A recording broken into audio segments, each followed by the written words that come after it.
Sound কিন্তু কমবে না, সাউন্ড বাড়বে যতটুকু বাড়ায় রাখা যায়। কারণ আমার গলা এমনি অবস্থা ভালো না, 3-4 দিন ধরে ঠান্ডা লেগে আছে। আওয়াজে আপনারা বুঝতেছেন কিনা জানি না, এরপরে কথা বলতেছি আর কি। মাহফিলে না আসলে আবার আপনারা মন্তব্য করবেন, হুজুর জন্য টাকা পয়সা কোন দিকে গেছে গারে। পাবলিক তো মন্তব্যের শেষ নাই তো। হ্যাঁ, আল্লাহ হেফাজত করুন, আমিন বলেন। জোরে বলেন না কেন? এই সূরা নাযিল হওয়ার কারণ হলো মক্কার কাফির মুশরিকদেরকে নবী যখন দাওয়াত দিচ্ছেন এক আল্লাহর গোলামি করো, তো গোটা কাফির মুশরিকরা নবীজিকে এসে প্রশ্ন করে, মুহাম্মদ আমরাও আল্লাহ মানি, আবার তুমি আল্লাহর দাওয়াত দিচ্ছ, আচ্ছা তোমার আল্লাহ কোন আল্লাহ? এই আল্লাহর বাড়ি কই? এই আল্লাহর বাবাকে? তোমার আল্লাহর মাকে? তোমার আল্লাহর বংশ পরিচয় কি? তোমার আল্লাহর সন্তানকে? নাউযুবিল্লাহ, জোরে বলবেন না? কাফিরদের এই প্রশ্নের ধরনে মনে হয় কাফিররা আগে থেকে আল্লাহ মানতো না, মানতো না? হাকুরে তাকায় রইছে, মানতো না মানতো না? মানতো। বুঝার বিষয় হলো যদি কাফিররা আল্লাহ মানেই, তাহলে বেঈমান হয় কেমনে? আল্লাহ মানলে তো বেঈমান হওয়ার কথা না। এইটাই হলো বুঝার বিষয়। কাফিররা আল্লাহ মানে তারপরও বেঈমান, কারণ হলো যেভাবে আল্লাহকে মানলে ইমানদার হওয়া যায়, কাফিররা সেভাবে আল্লাহ মানত না। যেমন ইহুদিরা আল্লাহ মানে, কেমনে মানে? ইহুদিদের বিশ্বাস হচ্ছে খোদা দুইজন। কয়জন? এদিকে তাকায় থাকতে হবে, এখন ঘাড় ঘোরানো যাবে না, খুব ভালো করে খেয়াল করেন, একটা পয়েন্ট ছুটতে পারবে না। ইহুদিদের বিশ্বাস খোদা কয়জন? জোরে কথা বলেন না, কয়জন? আল্লাহ হলেন এক খোদা। ইহুদিদের বিশ্বাস হলো উযাইর আলাইহিস সালাম আল্লাহর একজন পয়গম্বর ছিলেন, বলে এ আল্লাহর সন্তান আর এক খোদা। এজন্য আল্লাহ কোরআনে বলেন ওয়াকালাতিল ইয়াহুদু উযাইরুন ইবনুল্লাহ। ইহুদিদের বিশ্বাস হচ্ছে উযাইর আলাইহিস সালাম আল্লাহর সন্তান। চিৎকার করে বলেন নাউযুবিল্লাহ। ইহুদিরাও কিন্তু আল্লাহ মানে, ইমানদার না বেঈমান? এবার আসেন খ্রিস্টানদের অভ্যাস। খ্রিস্টানরাও আল্লাহ মানে, কেমনে মানে? খ্রিস্টানদের বিশ্বাস হলো খোদা তিনজন। কয়জন? জোরে কয়জন? ইহুদিদের খ্রিস্টানদের বিশ্বাস আল্লাহ হলেন এক খোদা। পয়গম্বর ঈসা আলাইহিস সালাতু ওয়াস সালাম আল্লাহর সন্তান আরেক খোদা। হযরত মারইয়াম আলাইহাস সালাতু ওয়াস সালাম ঈসা আলাইহিস সালামের মা, আল্লাহর স্ত্রী আরেক খোদা। চিৎকার করে জোরে বলেন না নাউযুবিল্লাহ। তাহলে খ্রিস্টানরাও আল্লাহ মানে, ইমানদার না বেঈমান? এরপরে আসেন হিন্দু ভাইরা। হিন্দু ভাইরাও আল্লাহ মানে, ওই যে ভগবান কয়, কিন্তু তাদের বিশ্বাস হচ্ছে আল্লাহ হলেন প্রধান উপদেষ্টা। এটা দিয়ে বুঝাইলাম কারণ এখন এটা বুঝবেন ভালো। আল্লাহ হলেন প্রধান উপদেষ্টা। আল্লাহ আবার মন্ত্রণালয় ভাগ করে দিয়েছেন। এরকম মন্ত্রণালয় ভাগ করতে করতে 360 মন্ত্রণালয় বানাইছেন। 360 মন্ত্রণালয়ে 360 মূর্তি। হিন্দু ভাইদের বিশ্বাস কোন মূর্তির পূজা করলে সংসারে শান্তি আসে, কোন মূর্তির পূজা করলে স্বামী স্ত্রীর মহাব্বত বাড়ে, কোন মূর্তির পূজা করলে ব্যবসা ভালো হয়, কোন মূর্তির পূজা করলে চাকরি বাকরি হয়, কোন মূর্তির পূজা করলে অবিবাহিত ছেলে মেয়েদের বিয়ের বন্দোবস্ত হয়, কোন মূর্তির পূজা করলে ফসল আদি ভালো হয়। এজন্য আমাদের দেশে বিগত কেউ একজন বলেছিল এবার মা গজে চলে এসেছে, এজন্য ফসল আদি ভালো হয়েছে। কে কইছিল? আমাকে নাম দরকার নাই। কে কইছিল আপনারা ধরে নেন। আমার অভ্যাস ভালো, আমি রোগের নাম বলি, রোগীর নাম আমি বলি না। কথা হয় না? যদি কারো বিশ্বাস এটা হয় যে মা গজে চলে এসেছে এই জন্য ফসল আদি ভালো হয়েছে, ও ইমানদার না বেঈমান? আস্তে করে কেডা কেডা হুজুর খেয়াল করেন তো, ইমানদার না বেঈমান? ভাইরা, ইহুদিরা আল্লাহ মানে, খ্রিস্টানরা আল্লাহ মানে, হিন্দু ভাইরা আল্লাহ মানে, কিন্তু এরা কেউ ইমানদার নয়, সব ইমানদার কে? আল্লাহ সূরা ইখলাসের মধ্যে আল্লাহর পরিচয় যেমন করে দিয়েছেন, ওইভাবে যারা আল্লাহকে বিশ্বাস করে তারা ঈমানদার, বাকিরা মুশরিক, বাকিরা বেঈমান, বাকিরা কাফির। এজন্য কাফিররা স্বভাবগত কারণে নবীজির কাছে এসে প্রশ্ন করে, মুহাম্মদ তুমি যে আল্লাহর দাওয়াত দিচ্ছ তোমার আল্লাহর বাবাকে, কারণ ওদের আল্লাহর বাবা আছে, তোমার আল্লাহর সন্তানকে, কারণ ওরা যাদেরকে রব মানে এদের সন্তান আছে, তোমার আল্লাহর ভাইকে, ওরা যাদেরকে রব মানে এদের ভাই আছে। তো নবীজি এই প্রশ্নের জবাব নিজে দেননি, চুপচাপ আছেন। কেন? নবীজির অভ্যাস হচ্ছে যতক্ষণ আল্লাহ ওয়াহী নাযিল না করেন নবীজি উত্তর দেন না। সুবহানাল্লাহ, বাড়ি যায় কইবেন। আল্লাহ এজন্য কোরআনে বলেন, মা ইয়ানতিকু আনিল হাওয়া ইন হুয়া ইল্লা ওয়াহয়ুন ইউহা। আমার নবী ততক্ষণ কথা বলেন না যতক্ষণ আল্লাহ ওয়াহী নাযিল না করেন। এবার আল্লাহ নিজের পরিচয় দেয়, পয়গম্বর গোটা পৃথিবীর মানুষকে আপনি জানিয়ে দেন। সূরা ইখলাস নাযিল করেছেন আল্লাহ। কুল হুয়াল্লাহু আহাদ, পড়েন, কুল হুয়াল্লাহু আহাদ আল্লাহুস সামাদ লাম ইয়ালিদ ওয়া লাম ইউলাদ ওয়া লাম ইয়াকুল লাহু কুফুয়ান আহাদ। রব্বে কারীম জানিয়ে দিলেন, পয়গম্বর বলেন, কুল আপনি বলে দেন, আপনি জানিয়ে দেন, পয়গম্বর আপনি ঘোষণা দিয়ে দেন, আমি আল্লাহর দাওয়াত দেই, আমার আল্লাহ পাকের দুনিয়ায় কোনো বাবা নাই, আমার আল্লাহ পাকের মা নাই, আমার আল্লাহ পাকের সন্তান নাই, আমার আল্লাহ পাকের ভাই নাই, আমার আল্লাহ পাকের বোন নাই, আল্লাহর দুনিয়ায় কেউ নাই। আমার আল্লাহ পাকের পরিচয় হলো হুয়াল্লাহু আহাদ। আমার আল্লাহর পরিচয় হলো আল্লাহ হলেন এক এবং একক। বলেন আল্লাহ কয়জন? জোরে বলেন আল্লাহ কয়জন? বলেন না, আঙ্গুলটা উঁচা করে চিৎকার করে বলেন আল্লাহ কয়জন? আরো জোরে বলেন আল্লাহ কয়জন? রব্বে কারীম আবার নিজের পরিচয় আরো ক্লিয়ার করে তুলে ধরেন, আল্লাহুস সামাদ। আমি আল্লাহ শুধু এক এবং একক নই, আমি আল্লাহ পাকের অবস্থা হলো, আমি আল্লাহ পাকের পরিচয়, আমি আল্লাহ হলাম অমুখাপেক্ষী। গোটা পৃথিবীর মানুষকে আমি আল্লাহ মুখাপেক্ষী করে বানাইলাম, একমাত্র অমুখাপেক্ষী হলাম আমি আল্লাহ। এই দুনিয়াতে যত মানুষ আল্লাহ বানিয়েছে সব মানুষগুলোকে আল্লাহ তাআলা মুখাপেক্ষী করে বানিয়েছেন। অমুখাপেক্ষী গোটা পৃথিবীর মধ্যে কোনো মানুষ নাই, কোনো মানুষ নাই, কোনো মানুষ নাই। প্রত্যেকটা মানুষকে আল্লাহ মুখাপেক্ষী করে বানিয়েছেন, প্রতিটা প্রাণীকে আল্লাহ তাআলা মুখাপেক্ষী করে বানিয়েছেন। আমি মাঝে মাঝে উদাহরণ দিয়ে বলি, ঢাকার এক শিল্পপতি কোটি কোটি টাকার গাড়ি নিয়ে আপনাদের এলাকার মধ্যে আসলো, 5 কোটি টাকা দিয়ে মার্সিডিজ পাজেরো গাড়ি ক্রয় করে কোটি টাকার গাড়ি দিয়ে আপনাদের এলাকায় আসার সাথে সাথে ছোট্ট লোহার চাকার মধ্যে ঢুকে টায়ারটা পাঞ্চার হয়ে গেল।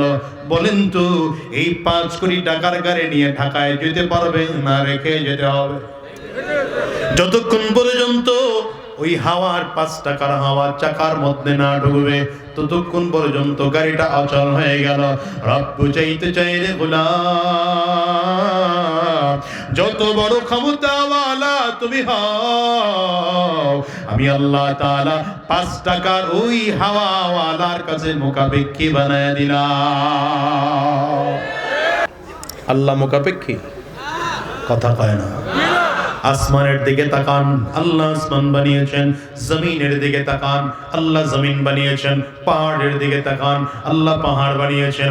রব্বে কারীম বলেন, ওয়ালাকাদ যায়্যানাস সামাআদ দুনিয়া বিমাসাবিহা ওয়া জাআলনাহা রুজুমান লিশ-শায়াতিন ওয়া আ'তাদনা লাহুম আযাবাস সাঈর।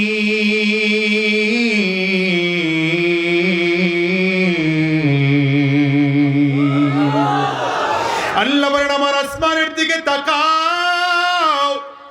আমি আল্লাহ তাআলা আসমান বানাইলাম, আসমানের নিচে তারকা বানাইলাম। তারকাগুলোর দিকে তাকাও। তারকা আল্লাহ তাআলা কত বড় বানাইলেন জানেন নাকি মিয়া? এই দুনিয়ার থেকে আমরা যে চাঁদ দেখি, চাঁদটাকে আল্লাহ তাআলা দুনিয়ার থেকে 9 লক্ষ গুণ বড় বানিয়েছেন। দুনিয়ার থেকে আমরা যে সূর্য দেখি, সূর্যটা আল্লাহ তাআলা 13 লক্ষ গুণ বড় বানিয়েছেন পৃথিবী থেকে। এই এমন তারকা এত বড়, এই এক একটা সূর্য, এক একটা তারকার মধ্যে 1100 কোটি সূর্য ঢুকিয়ে রাখা যায়। চিন্তা করতে পারেন তারকা কত বড়? একটু রিভাব টিভাব দেও না, লোকটা কই, অপারেটর কই, তুমি ইকো ডিলে বাদ দিয়ে সাউন্ডটা ভাসাও না। আমি আরে এত কিছু বুঝায় দেওয়া লাগে তোমার, ইকো ডিলে দিও না, শুধু রিভাব দিয়ে সাউন্ড ভাসাও। আল্লাহ তাআলা চাঁদ বানাইলেন, সূর্য বানাইলেন, তারকা বানাইলেন।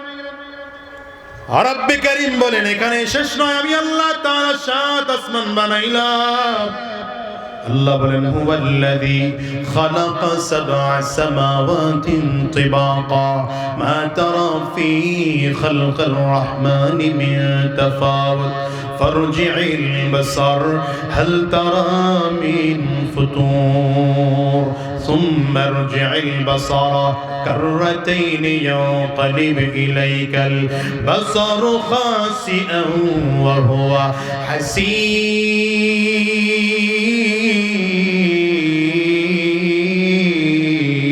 حسير। আল্লাহ বলেন আমি 7 আসমান বানাইলাম, আমার আসমানগুলোর দিকে তাকিয়ে তাকিয়ে দেখো রে গোলাম। প্রথম আসমানটা আল্লাহ তাআলা স্বচ্ছ সাদা কাঁচ দিয়ে আল্লাহ তাআলা বানিয়েছেন। মাওলানা তারিক জামিল সাহেব দামাত বারাকাতুহুম তার কিতাবের মধ্যে হাদিসের উদ্ধৃতি দিয়ে লেখেন, আল্লাহ তাআলা প্রথম আসমানকে স্বচ্ছ সাদা কাঁচ দিয়ে বানিয়েছেন, দ্বিতীয় আসমানটাকে আল্লাহ তাআলা লোহা দিয়ে বানিয়েছেন, তৃতীয় আসমানকে আল্লাহ তাআলা তামা দিয়ে বানিয়েছেন, চতুর্থ আসমানকে আল্লাহ তাআলা রূপা দিয়ে বানিয়েছেন, পঞ্চম আসমানকে আল্লাহ তাআলা স্বর্ণ দিয়ে বানিয়েছেন, ষষ্ঠ আসমান আল্লাহ তাআলা মণি মুক্তা দিয়ে বানিয়েছেন, সপ্তম আসমানকে আল্লাহ তাআলা জবরদস্ত পাথর আর ইয়াকুত পাথর দিয়ে বানিয়েছেন। রব্বে কারীম বলেন গোলাম আমি আসমানের দিকে তাকাও, একবার তাকাইলে হয় নাই, আবারও একবার তাকাও, কুদরতি নজর দিয়ে তাকাও, ইঞ্জিনিয়ারিং নজর দিয়ে তাকাও, আর্কিটেক্ট ডিজাইনারের নজর দিয়ে তাকাও, মিস্ত্রির নজর দিয়ে তাকাও, তাকিয়ে তাকিয়ে দেখো আমি আল্লাহ পাকের আসমান বানানোর মধ্যে ভুল বের করতে পারো কিনা। রব্বে কারীম বলেন রে গোলাম বারবার বারবার করে নজর করে দেখতে পারো, আমি আল্লাহ পাকের আসমান বানানোর মধ্যে ভুল বের করতে পারবো না। আল্লাহ বলেন আমি আল্লাহ আসমান বানাইলাম, জমিনের দিকে তাকাও, সপ্ত জমিন আমি আল্লাহ বানাইলাম, পাহাড় পর্বত নদী নালা গাছপালা আল্লাহ বানাইলেন। কত গাছ রব্বে কারীম বানাইলেন। কিছু গাছ এমন আছে ফল দেয় কিন্তু ছায়া দেয় না, কিছু গাছ আছে ছায়া দেয় কিন্তু ফল দেয় না, কিছু গাছ আছে ফলও দেয় না ছায়াও দেয় না, কিছু গাছ আছে ফল দেয় ছায়া দেয় না, কিছু গাছ আছে ফল দেয় ছায়াও দেয়। ও মুসলমান রব্বে কারীম বলেন পানির দিকে তাকিয়ে দেখো আমি আল্লাহ সাগর বানাইলাম, নদী বানাইলাম, খাল বানাইলাম, পুকুর বানাইলাম, এর মধ্যে কত জাতের মাছ দিলাম। পুকুরের মাছের এক রকম স্বাদ, নদীর মাছের মধ্যে আরেক রকম স্বাদ, খাল বিলের মাছের মধ্যে আরেক রকম স্বাদ। রব্বে কারীম বলেন কত জাতের প্রাণী আমি আল্লাহ বানাইলাম। কিছু প্রাণী বানাইলাম ডিম দেয় দুধ দেয় না, কিছু প্রাণী বানাইলাম দুধ দেয় কিন্তু ডিম দেয় না, কিছু প্রাণী আল্লাহ বানাইলেন খাওয়া বান্দার জন্য হালাল, কিছু প্রাণী আল্লাহ বানাইলেন বান্দার জন্য খাওয়া হারাম। আল্লাহ কয় রে গোলাম এরপরে মানুষের দিকে তাকাও, আমি আল্লাহ মানুষ বানাইলাম, কত কোটি কোটি কোটি কোটি মানুষ আমি আল্লাহ বানাইলাম।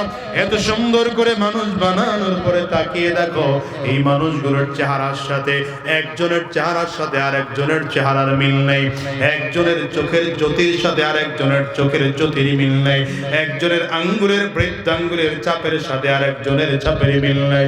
আল্লাহ কইরে হলো এগুলো বানানোর জন্য আমার মিস্ত্রির প্রয়োজন হয় নাই, আর্কিটেক্ট ডিজাইনারের প্রয়োজন হয় নাই, আমি একা একা যখন চিন্তা করেছি ইদা আরাদ আরাদা শাইআন আইয়াকুলা লাহু কুন ফায়াকুন।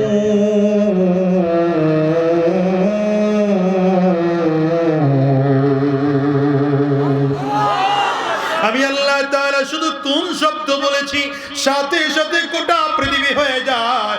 ও দুনিয়ার মুসলমানেরা, রব্বে কারীম এগুলো বানানোর জন্য কারো সহযোগিতা আল্লাহ নেন নাই, সবগুলো বানিয়েছেন একা। তিনি কে? আঙ্গুলটা উঁচা করে চিল্লায় বলো, জোরে চিল্লায় সুবহানাল্লাহ বলা যায় না? গোটা পৃথিবীর মধ্যে একমাত্র মুখাপেক্ষী হলেন আল্লাহ। বলেন কে? এজন্য আল্লাহ নিজের পরিচয় দেয়, আল্লাহুস সামাদ, আমি আল্লাহ হলাম অমুখাপেক্ষী। গোটা পৃথিবীর মানুষকে আল্লাহ মুখাপেক্ষী করে বানাইলেন। আমাদের নেতারাও মুখাপেক্ষী। জনগণের ভোট দিলে নেতারা ক্ষমতায় আসতে পারে, জনগণের ভোট না থাকলে ক্ষমতায় পায় না আসতে। যদি বলেন না হুজুর এখন তো আসতে পারে, কর্মী আছে, দুই চারজন কর্মী লইয়া ভোট কেন্দ্রে ঢুইকা জনগণেরটা দিয়া দিতে পারে। আল্লাহ, কষ্ট হইতেছে? ফেরাউন না দাবি করছিল আনা রাব্বুকুমুল আলা, সবথেকে বড় খোদা। কে দাবি করছে? এই ফেরাউনের লাশকে আল্লাহ হেফাজত রাখছেন কেন জানেন? এই পৃথিবীতে খোদা দাবি করছে কিন্তু কম না, বহুজন, কিন্তু কারো লাশ আল্লাহ তাআলা এখন পর্যন্ত সংরক্ষণ রাখেন নাই, শুধু ফেরাউনের লাশ সংরক্ষণ রাখছেন। এর কারণ হলো ফেরাউন দাবি করেছে আনা রাব্বুকুমুল আলা, সব থেকে বড় খোদা, মানে তার চেয়ে বড় খোদা ক্ষমতাদার কেউ নাই, সব থেকে বড় ক্ষমতাদার দাবি করেছে। আল্লাহ বলে এই জন্য তোর লাশটাকে এমন ভাবে জমিনে ফেলে রাখবো, তোর লাশ পচবেও না, গলবেও না, হাড্ডির সাথে চামড়ার গোশতগুলো লেগে যাবে। কিয়ামত পর্যন্ত মানুষগুলো দেখে দেখে শিক্ষা গ্রহণ করবে স্বৈরাচারের পতন কেমন হয়। কি কথা কানা? ফেরাউন দাবি করছে আনা রাব্বুকুমুল আলা, ফেরাউন দাবি করেছে আনা রাব্বুকুমুল আলা, সব থেকে বড় খোদা আমি। আল্লাহ বলেন তুই কত বড় রব আমার একটু দেখা দরকার। আল্লাহ তাআলা নীল দরিয়ার পানি শুকায় দিলেন, শুধু ফেরেশতা করে বলছে নীল দরিয়ার পানির চাবিটা ঘুরায় রেখো। সুবহানাল্লাহ, বাড়ি যায়। অল্প দিনের মধ্যে মিশরের মধ্যে দুর্ভিক্ষ শুরু হয়ে গেল। মিশরের লোকজনগুলো দৌড়ায়, যারা ফেরাউনরে খোদা মানত, ওরা ফেরাউনের কাছে আসছে, খোদা গো আমরা আপনারে খোদা বলে জানি, আমরা আপনার ইবাদত করি, আমরা আপনার রব বলে জানি। নীল দরিয়ার পানি শুকিয়ে গিয়েছে, দুর্ভিক্ষ শুরু হয়েছে, পানির ব্যবস্থা যদি না হয় মারা যাব, তাড়াতাড়ি করে পানির ব্যবস্থা করেন। ফেরাউন মুখস্থ জবাব দিয়ে দিছে, আজকে চলে যাও, আগামী কালকের মধ্যে পানি হবে। ওর বাপ দাদা চোদ্দ গোষ্ঠীর ক্ষমতা আছে পানি দেওয়ার? কথা কয় না, কথা কয় না, ক্ষমতা আছে দেওয়ার। দ্বিতীয় দিন লোকজন আবার আসছে, পানি কই? কয় আগামীকাল। তৃতীয় দিন লোকজন আসছে, পানি কই? বলে আগামীকাল। এমন করে করে একবার দুইবার, তৃতীয়বারে যখন বলেছে, হঠাৎ করে একজন ডাক দেয়া, আগামীকালকের মধ্যে যদি পানির ব্যবস্থা না হয় আপনার খোদাগিরির 12টা বাজবে। ফেরাউন ভয় পেয়ে গেছে, আরে যদি পানির ব্যবস্থা না হয় তাইলে আমার খোদাগিরি তো টিকবেই না, আমিও বাঁচার কায়দা না। একা একা সিদ্ধান্ত নিয়েছে আর দেরি করবো না, রাতের অন্ধকারে মূল রবের কাছে চোখের পানি ফেলে কান্না করব, কারণ আমি রব না। বলেন বলেন ফেরাউন নিজেও জানতো আমি রব না, বলেন ফেরাউন নিজেও জানতো আসল রবকে। রাতের অন্ধকারে নিজের ঘর থেকে বের হইয়া পাহাড়ের চূড়ায় উঠেছে। আর্মি নাই, র্যাব নাই, পুলিশ নাই, বিমান বাহিনী নাই, কামান বাহিনী নাই, কেউ নাই, একা একা রওনা হইয়া গর্তের মধ্যে ঢুকে রাতের অন্ধকারে কান্না শুরু করেছে। ওগো মালিক, নীল দরিয়ার মধ্যে যদি পানি না দাও তাইলে আমার অবস্থা খারাপ। আল্লাহ আমি আখিরাত চাই না, দুনিয়া চাই, তুমি আমারে দুনিয়া দাও, বিনিময়ে জাহান্নামে দিও, কিন্তু দুনিয়া আমার খোদাগিরি টিকিয়ে রাখো। রব্বে কারীম বলেন আনা ইনদা যান্নি আবদি বি, বান্দা আমার সম্পর্কে যেমন ধারণা করে। হাদিসে কুদসিতে রাসূল কারীম বর্ণনা করেন, আল্লাহ তাআলা বলেন আমার বান্দা আমার সম্পর্কে যেমন ধারণা করে আমিও বান্দার সাথে তেমন আচরণ করি। যেহেতু ফেরাউন দুনিয়া চাইলো, আখিরাত চাইলো না, আমি ওরে দুনিয়া দিলাম, আখিরাত দেব না। লম্বা সময় ফেরাউন দোয়া করেছে। সকাল হয়ে গেল, সূর্য উঠে গেল। ফেরাউন এইবার গর্তের ভেতর থেকে বের হচ্ছে। মুখেই দাঁড়িয়ে তাকিয়ে দেখতেছে একজন যুবক দাঁড়ানো, সুঠাম দেহের এক যুবক। দেখলেই মনে হয় যুবক অনেক শক্তিশালী। ডেকে কয়, যুবক রে, কেন তুমি এখানে আসছো? যুবক ডেকে বলে, আপনার গোটা মিশর শহর খুঁজলাম, কোথাও আপনারে পাইলাম না। যেহেতু এখানে চলে আসছে একটা বিচার নিয়ে। কি নিয়ে আইছে? ফেরাউন ধমক দেয়, এটা বিচারের জায়গা বেটা, আমার সিংহাসনে যাবি, গেলে বিচার করব। যুবক ডাক দেয়, বিচার করার জন্য সিংহাসনে যাব না, খুঁজে খুঁজে যেহেতু এখানে চলে আসছি, এখানে বসেই বিচার দেব, ফয়সালা এখানে বসেই দিতে হবে। ফয়সালা না দিয়া একটা কদম সামনে বাড়াইবেন, ঠ্যাং ভেঙে ফেলামু। কেমন খোদার খোদা বুঝেন তো, পাবলিক তারে থ্রেট দেয়। ফেরাউন ভয় পেয়ে গেছে, সর্বনাশ, কি বিচার যুবক বলো তুমি? যুবক এইবার বিচার দেয়, খোদা আমার বিচার হলো, কোন গোলাম যদি মালিকের বিরোধিতা করে আর গোলাম হইয়া যদি নিজেকে মালিক দাবি করে, তাইলে তার কি শাস্তি হওয়া দরকার? বুঝেন নাই রে, বুঝেন নাই। কি বুঝছেন? এই ওয়াজ না বুঝলে তো সামনেরটা বুঝবেন না। সামনে কয়েকটা আল বের করমু, এরপরে ওয়াজের ফিনিশিং দেব। ফেরাউন এক কথা বলতে বলতে পাহাড়ের চূড়ায় উঠছে। ফেরাউনের মাথায় চিন্তা, পানি আসলো কিনা, কথা হয় না তো বারবার নদীর দিকে তাকায়। হঠাৎ করে তাকিয়ে দেখে পানি দেখা যায়। যুবক কি প্রশ্ন করছে খবর নাই। হঠাৎ করে যুবককে ডাক দেয়, যে গোলাম নিজেকে মালিক বলে দাবি করে, তার শাস্তি হলো এরকম পানির মধ্যে চুবাইয়া মারা। যুবক সাথে সাথে কাগজ কলম দিছে, লিখে দেন। কাগজ আসিল কিনা আপনারা খুঁজে লইয়েন ওই সময়। তো এখন ফেরাউন লিখে দিচ্ছে, কোন গোলাম যদি মালিকের বিরোধিতা করে, গোলাম হইয়া যদি নিজেকে মালিক বলে দাবি করে, তার শাস্তি হলো নীল দরিয়ার মতো পানির মধ্যে চুবাইয়া মারা। লিখে দিছে, যুবক চলে গেছে। এবার ফেরাউন এলাকায় পানি নিয়ে আইছে। ক্ষমতার পাওয়ার কি বাড়া বাড়ছে, মনে করেন 2024-এ আবার ক্ষমতা আইছে। কি কথা কন না? এখন পয়গম্বর মুসা আলাইহিস সালাম এবং তার উম্মতদেরকে আর সহ্য হয় না, এলাকা থেকে বের করো। যে প্যাটার্নে উলামায়ে কেরামদেরকে বের করার চক্রান্ত করা হয়েছিল। এইবার ফেরাউন পানি নিয়ে আসছে, মুসা আলাইহিস সালামকে আর সহ্য হয় না। আল্লাহ বলেন, মুসা তাহলে তুমিও যাওগা এলাকা থেকে। পয়গম্বর মুসা আলাইহিস সালাম উম্মতদেরকে লইয়া লোহিত সাগরের কিনারায় ডান দিকে তাকিয়ে দেখে ফেরাউনের লোক, বাম দিকেও ফেরাউনের লোক, পেছন দিকেও ফেরাউনের লোক। মুসা আলাইহিস সালামের উম্মতরা বলেন, বাঁচার কোনো উপায় তো দেখছি না। পয়গম্বর মুসা আলাইহিস সালাম বলেন, টেনশন করো না, ইন্না মাইয়া রাব্বি সায়াহদিন, আল্লাহ আছেন, আমার সাথে রাস্তা দেখিয়ে দিবেন। কথা বলতে দেরি আল্লাহ তাআলা বলেন, পয়গম্বর মুসা হাতের লাঠি দিয়ে নদীর মধ্যে বাড়ি দাও। লাঠি দিয়ে নদীর মধ্যে বাড়ি দিতে দেরি, একটা আর দুইটা নয়, সাথে সাথে 12টা কার্পেটিং রাস্তা তৈরি হয়ে যায়। পয়গম্বর মুসা আলাইহিস সালাম নদীর মাঝখানে, ফেরাউনের লোকজনগুলো এই পার দিয়ে নামতেছে। জানা কথা, খালি 24-এর সাথে মিলায় দিতেছি মিয়া। এইবার ফেরাউনের লোকজন নদীর ওই পার পার হয়ে গেল। ফেরাউনের লোক কই? মুসা আলাইহিস সালামের লোকজন যখন ওই পার পার হয়ে গেলেন, ফেরাউনের লোক কই? কয় না, কয় না, কয় না, কই? আল্লাহ ডাক দিলেন, পানি, তোকে আমি আল্লাহ তাআলা ক্ষমতা দিয়েছিলাম মানুষকে চুবায়া মারা, ঢেউ তৈরি করা। যা, তোর ক্ষমতা তোকে আবার ফেরত দিলাম, তুই তোর ডিউটি আরম্ভ করে দে। পানি এবার ক্ষমতা পাইয়া ফেরাউনকে একবার নিচের দিকে নেয়, আবার উপরের দিকে উঠায়, নিচের দিকে নেয়, আবার উপরের দিকে উঠায়। ফেরাউন যখন দেখলো বাঁচার আর উপায় নাই, এবার ফেরাউন ঈমান আনার জন্য চিন্তা করতেছে। আল্লাহ কোরআনে বলেন, আমানতু বিরাব্বি মুসা ওয়া হারুন। এইবার ফেরাউন ডাক দেয়, আল্লাহ, আমি মুসা আর হারুনের আল্লাহ পাকের উপরে ঈমান আনলাম। আল্লাহ তাআলা বলেন, আল আনা ওয়া ক্বাদ আসাইতা মিন ক্বাবল ওয়া কুনতা মিনাল মুফসিদিন।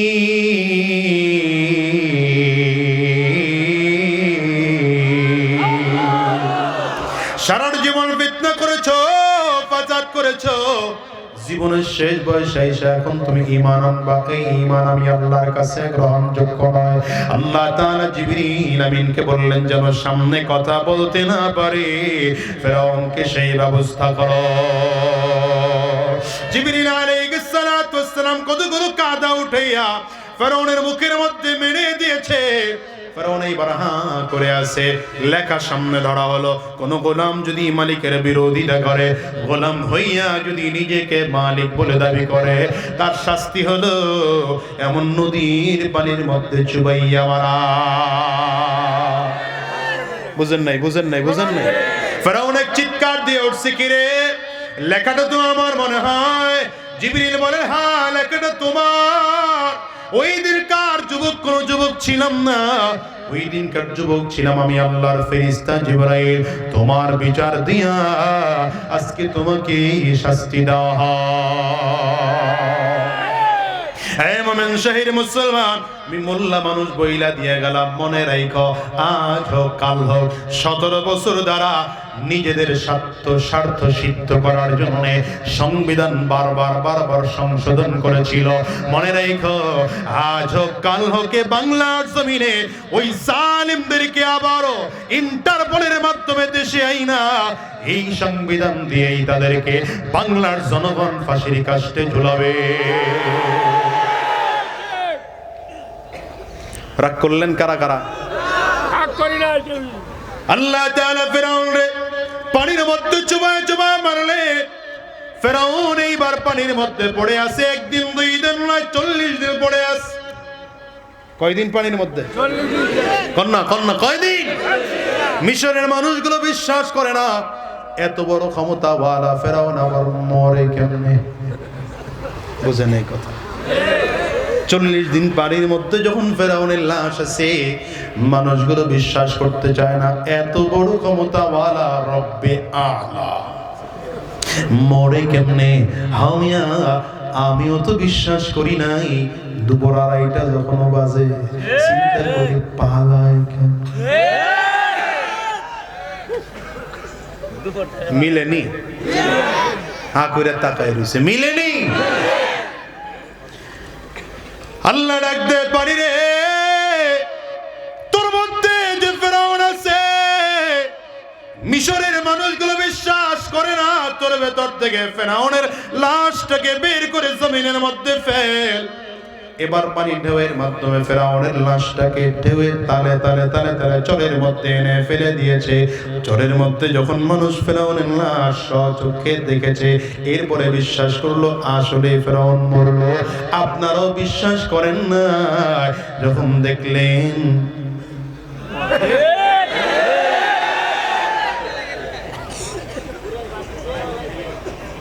হ্যাঁ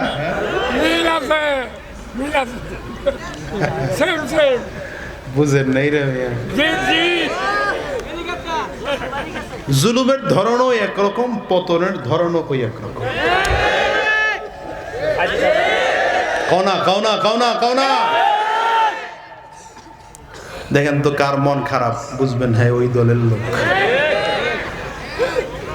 এইবার আল্লাহ তাআলা কি বলেন, এটা হলো বুঝার বিষয়। এখন আল্লাহ যেটা বলবেন কোরআনে, এটা হলো বুঝার বিষয়। আল্লাহ তাআলা এবার ফেরাউনের লাশটা চরে আইনাই শেষ করেননি। আল্লাহ ফেরাউনকে লক্ষ্য করে বলেছেন, কি বলেছিলেন ওটা আল্লাহ আবার কোরআনে বলছেন, আমি আপনাকে শোনায় দিয়ে যাই। আল ইয়াওমা নুনাজ্জিকা বিবাদানিকা লিতাকুনা লিমান খালফাকা আয়া। আল ইয়াওমা নুনাজ্জিকা বিবাদানিকা লিতাকুনা লিমান খালফাকা আয়া। আল্লাহ তাআলা বলেন, ফেরাউন রে আমি তোর লাশকে কিয়ামত পর্যন্ত সংরক্ষণ করে রাখবো। তোর লাশ দুনিয়ার কোনো পানি নষ্ট করবে না, মাটি তোর লাশ খাবে না, তোর লাশ গোটা পৃথিবীর পোকামাকড় তোর লাশের মধ্যে পড়বে না রে ফেরাউন। আমি আল্লাহ তোর লাশ লাশটাকে হেফাজত করে রাখবো, এই জন্য রাখবো যেন কিয়ামত পর্যন্ত গোটা পৃথিবীর জালিমরা তোর লাশ দেখে দেখে শিক্ষা গ্রহণ করে। মিশরের জাদুঘরে গিয়ে দেখো, আজ ফেরাউনের লাশ পড়ে আছে, পিটাইলেও কথা বলতে পারে না, প্রতিবাদ করতে পারে না। হায় রে, মারলেও প্রতিবাদ করতে পারে না, গালি দিলেও জবাব দিতে পারে না। আল্লাহ তাআলা বুঝাইলেন, শিক্ষা যদি গ্রহণ না করো তাইলে ছাত্রদের জনরোষে পালাতে হয়। আল্লাহ কয়জন? দেখছেন আঙ্গুলটা উঁচা করে সবাই কয় না? এই যে জাতি মোবাইল টিপা শুরু করছে, এরা কন্যা আঙ্গুলটা উঁচা করে কয়জন? আরো জোরে কও, আল্লাহ কয়জন? আল্লাহ মুখাপেক্ষী বলে। আল্লাহর দ্বিতীয় নম্বর পরিচয়, আল্লাহ হলেন অমুখাপেক্ষী। বুঝে না, বুঝে না। দুনিয়ার সব মানুষগুলো কে আল্লাহ তাআলা মুখাপেক্ষী করে বানিয়েছেন, কিন্তু অমুখাপেক্ষী একজন, তিনি কে? জোরে বলেন, জোরে বলেন। আল্লাহ তাআলা এবার নিজের পরিচয় আরো ক্লিয়ার করে ধরেন, লাম ইয়ালিদ ওয়া লাম ইউলাদ। আল্লাহ তাআলা নিজের পরিচয় দেয় রে গোলাম, আমি আল্লাহ দুনিয়ায় কাউকে জন্ম দেই নাই, আমাকে কেউ জন্ম দেয় নাই। তার মানে আল্লাহ তাআলা কারো বাবা না, আল্লাহ তাআলা কারো সন্তান না। তারা যাদের পূজা করে এরা কারো সন্তান, কারো বাবা। আবার কাউকে মূর্তি বানানোর মুখাপেক্ষী। আল্লাহ বলেন, আমি আল্লাহ কারো মুখাপেক্ষী না, আমি আল্লাহ কারো বাবা না, আমি আল্লাহ কারো সন্তান না। ওয়ালাম ইয়াকুল লাহু কুফুয়ান আহাদ, আমি আল্লাহর সমকক্ষ গোটা পৃথিবীর মধ্যে কেউ না।